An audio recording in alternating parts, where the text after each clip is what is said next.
¿No crees que con los problemas de vivienda que tenemos deberíamos prohibir que fondos de inversión como BR monopolizaran el mercado de bienes raíces? ¿Cómo lo prohíbes?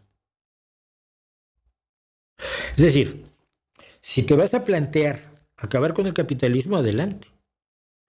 Pero, ¿qué me vas a poner en su lugar?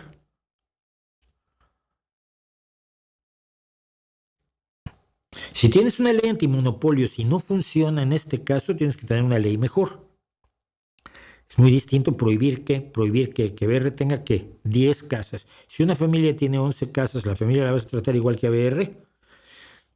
¿Por qué una empresa no puede comercializar y alquilar casas como los hoteles alquilan habitaciones? ¿Cuál es tu lógica? Tu lógica es que el problema es que hay escasez de vivienda y hay gente invirtiendo en vivienda. Y tú lo que quieres, lo que crees que va a pasar es que si quitas a la gente que invierte en vivienda, la prohíbes, la sacas, de pronto los otros van a tener acceso a la vivienda. No es cierto.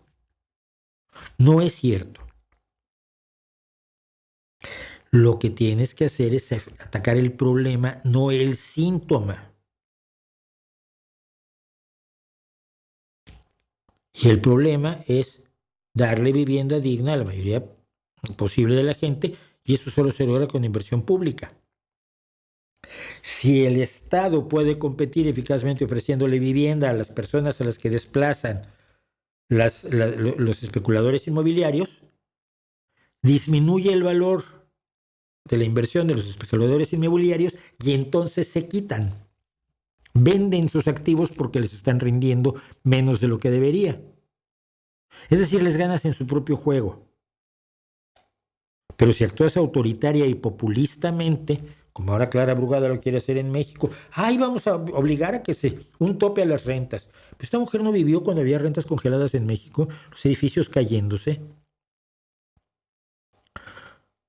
los dueños que no reparaban los edificios, que lo único que querían era que la gente se muriera y se fuera, porque no podías, si te ibas de un piso, de un departamento de rentas congelada, la persona que entrara ya no tenía la renta congelada. Pero tú no, el dueño no volvía a rentar ese piso, ese departamento o esa casa. Esperaba que se cayeran o a que se vaciara para poder recuperar el terreno. Es que no puedes usar soluciones que en el pasado ya demostraron que no funcionan. Por favor.